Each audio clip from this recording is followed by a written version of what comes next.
جب بھی پراپرٹی مالکان جو ہیں وہ اپنی پراپرٹی رینٹ آؤٹ کرتے ہیں انہیں احتیاطی تدابیر کرنی چاہیے۔ آج ہم اسی پر بات کریں گے کہ رینٹ ایگریمنٹ جو ہے اس میں کن چیزوں کا خیال کرنا چاہیے، آپ کو پراپرٹی خالی کروانے میں اپنا وقت اور پیسہ ضائع نہ کرنا پڑے۔ میں ہوں مدثر حسن وینس ایڈوکیٹ، میری آپ سے ریکویسٹ ہے چینل کو سبسکرائب ضرور کر دیں۔ اگر یہ ویڈیو آپ کے لیے یوزفل ہو، آپ کے نالج میں اضافہ کرے، اسے لائک اور شیئر ضرور کر دیجیے گا۔ اب آتے ہیں اپنے ٹاپک کی طرف۔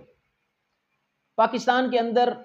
زیادہ تر لوگ انویسٹمنٹ کرتے ہیں، سرمایہ کاری کرتے ہیں، اپنی پراپرٹی جو ہے وہ خرید کرتے ہیں، اپنی جمع پونجی جو انہوں نے اکٹھی کی ہوتی ہے اس سے وہ گھر لیتے ہیں، وہ کوئی شاپس لے لیتے ہیں۔ ان کی کوشش ہوتی ہے کہ یہ رینٹ آؤٹ کریں گے، ان کی انویسٹمنٹ جو سرمایہ کاری ہے وہ بھی محفوظ رہے گی اور منتھلی ان کو ایک اچھی خاصی انکم بھی ملتی رہے گی جس سے ان کا سرکل چلے گا۔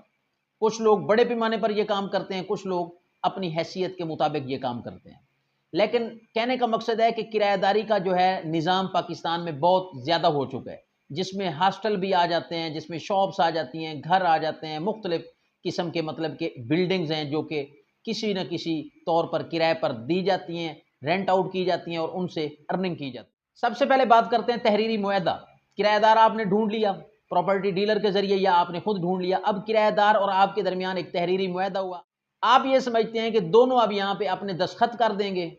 تو یہاں پر کرایہ کا جو تحریری معاہدہ ہے وہ کمپلیٹ ہو جائے گا، لیکن یہ جو قانونی تقاضے ہیں وہ یہاں پورے نہیں ہوتے۔ قانونی تقاضے یہ ہیں کہ آپ نے اسٹامپ پیپر خریدا، آپ اس پر اپنی دونوں جو فریقین ہیں آپ بیٹھے ہیں، آپ وہاں پہ اس کے اندر شرائط لکھوائیں۔ اب جو آپ فارمیٹ کمپیوٹر سے نکلواتے ہیں وہ پتہ نہیں کس بندے نے لکھوا کے رکھا ہوتا ہے، اب اس میں آپ کچھ اپنی طرف سے شرائط لکھنا چاہتے ہیں، انہیں ایڈ کروائیں۔ پہلے تو اپنا وہ تحریری معاہدہ جو ہے اسے آپ کمپلیٹ کر لیں، اسے مکمل اچھی طرح اس کو جو ہے اس کی تحریر کر لیں، پھر اس کے بعد آپ کا دستخط کا مرحلہ آ گیا، آپ کے گواہوں کا، گواہ وہ رکھیں جو کل کو مسئلہ بننے پر آپ کے ساتھ بھی کھڑے ہوں۔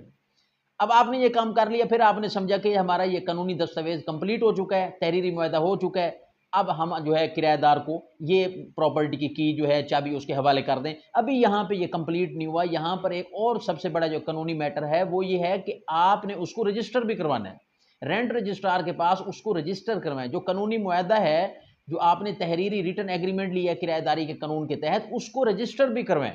اب اگر آپ اس کو رجسٹر نہیں کرواتے، اس وقت آپ کے پاس ٹائم نہیں ہوتا، آپ مصروف ہیں، آپ کہتے ہیں جی بعد میں دیکھ لیں گے، اور بعد میں تو پھر وقت ملتا نہیں ہے، اس کے نقصان یہ ہیں کہ خدا نخواستہ اگر مستقبل میں لیٹیگیشن ہوتی ہے، مقدمہ بازی کا سامنا کرنا پڑتا ہے، تو اگر آپ نے جائیداد جو کرایہ پر دی ہے، وہ کرایہ زیادہ بھی ہو سکتا ہے، کم بھی ہو سکتا ہے، تو اس کے آپ 12 مہینے کا کرایہ جو ہے اس کا پھر آپ کو جرمانہ 10% دینا پڑے گا۔ مثال کے طور پر آپ ایک سال کے اندر 2 کروڑ اس کا کرایہ لے چکے ہیں یا 20 لاکھ کرایہ لے چکے ہیں، اس کا 10% مقدمے بازی کی صورت میں پہلے آپ کو رینٹ ٹریبیونل میں جمع کروانا پڑے گا، کیونکہ یہ حکم ہوگا آپ کو کہ اس کا جو ہے آپ کا کیونکہ کرایہ نامہ رجسٹر نہیں ہے، اس کا پہلے آپ 10% جمع کروائیں، یہ جرمانہ، پھر آپ کا وہ جو کیس ہوگا وہ آگے چلے گا۔ اب پہلی غلطی یہاں پہ ہو گئی، اسے سستی سمجھیں، غلطی سمجھیں، جب آپ رینٹ رجسٹر ہی نہیں کرواتے تو اس کا پھر آپ کو قانونی جو آگے پیچیدگیاں آتی ہیں وہ آپ کو پھر فیس کرنی پڑتی ہیں۔ اب یہاں پر ایک بات ہو گئی کہ آپ نے اپنا اسٹامپ پیپر خریدا، اس کے اوپر تحریر غور سے خود پڑھی لکھوائی، جو ایک دوسرے کے ساتھ شرائط رکھنی ہے وہ معاہدے کے اندر لکھنی چاہیے۔ جب آپ یہ سارا کچھ کر لیتے ہیں، آپ نے اس میں کوئی ایسی شرائط لکھ دی، کوئی سابقہ بجلی کے بل ہیں، کوئی گیس کا بل ہے، کوئی پراپرٹی کے ٹیکس ہیں،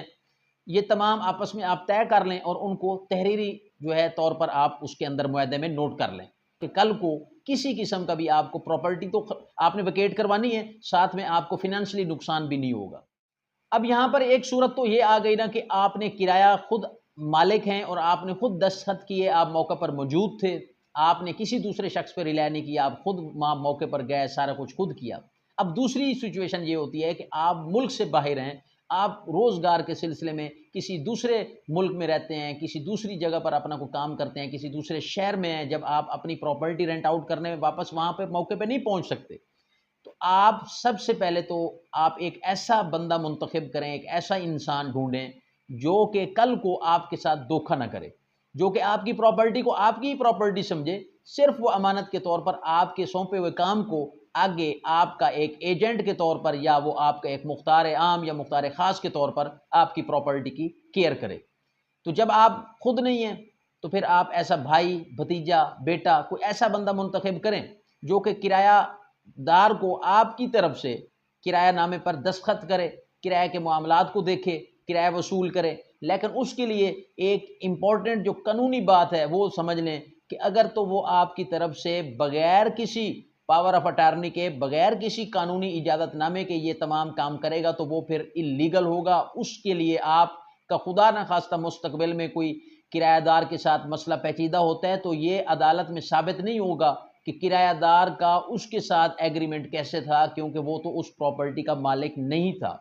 پراپرٹی کا مالک اگر باہر بیٹھا تو اسے چاہیے کہ وہ پہلے اس شخص کو پاور آف اٹارنی دے، مختار نامہ عام یا خاص جس طرح سے بھی اپنی پراپرٹی کا قانونی طور پر اختیار سونپے کہ وہ پراپرٹی کو رینٹ آؤٹ کر سکتا ہے، اس کا کرایہ وصول کر سکتا ہے، اور جتنے بھی قانونی معاملات یا پیچیدگیاں آئیں گی ان کو بھی وہ جناب وہ آپ کے بہاف پر دیکھ سکتا ہے۔ اس طرح پھر آپ جب کسی کو قانونی طور پر اختیار دے دیتے ہیں، پاور آف اٹارنی دے دیتے ہیں، تو وہ پھر آپ جو ہے ایزی ہو جاتے ہیں آپ کے لیے۔ قانونی پیچیدگیاں جو مستقبل میں اگر کوئی بن بھی جائیں تو آپ کو اس سے کوئی فرق نہیں پڑتا، بلکہ آپ اگر باہر کے ملک بیٹھے ہیں، US بیٹھے ہیں، سعودیہ بیٹھے ہیں، کسی یورپ میں بیٹھے ہیں، آپ کو پاکستان آنے کی ضرورت نہیں پڑتی، آپ کی پراپرٹی محفوظ رہتی ہے، اور وہ شخص قانونی طور پر بھی دیکھ بھال کر سکتا ہے اور وہ تمام چیزوں کی جو ہے لک آفٹر کر سکتا ہے۔ اب کرایہ آپ خود وصول کر رہے ہیں یا آپ کا وہ مختار عام، مختار خاص جسے آپ نے دیا ہے، یا آپ کا کوئی ایجنٹ جسے آپ نے مقرر کیا ہوا ہے، تو کرایہ ہمیشہ بینک کے ذریعے وصول کریں، اکاؤنٹ کے ذریعے وصول کریں۔ دوست اکثر یہ ڈسکس کرتے ہیں کہ ہم نے جس بندے کو پراپرٹی دی اس نے آگے پراپرٹی رینٹ آؤٹ کر دی، تو یہ غیر قانونی کام ہے۔ اسے آپ جس کو آپ رینٹ پر پراپرٹی دیتے ہیں وہ آگے تو پراپرٹی رینٹ پر کسی دیگر بندے کو نہیں دے سکتا جب تک کہ آپ کی اجازت نہ ہو۔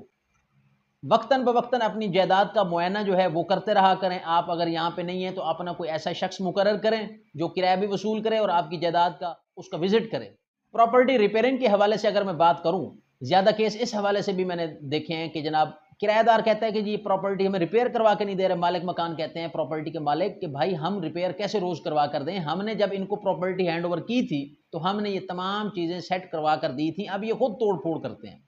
تو ان تمام چیزوں کا آپس میں نا وہ نوٹ کر لیا کریں، اندر معاہدے کے اندر نوٹ لکھ لیا کریں کہ یہ پراپرٹی ہم نے اس کنڈیشن میں دی ہے، اب یہ پراپرٹی جو ہے اس کی جتنی بھی آپ توڑ پھوڑ کرو گے، آپ رہ رہے ہیں، استعمال کر رہے ہیں، اس کی تمام مرمت جو ہے وہ آپ کے ذمہ ہے۔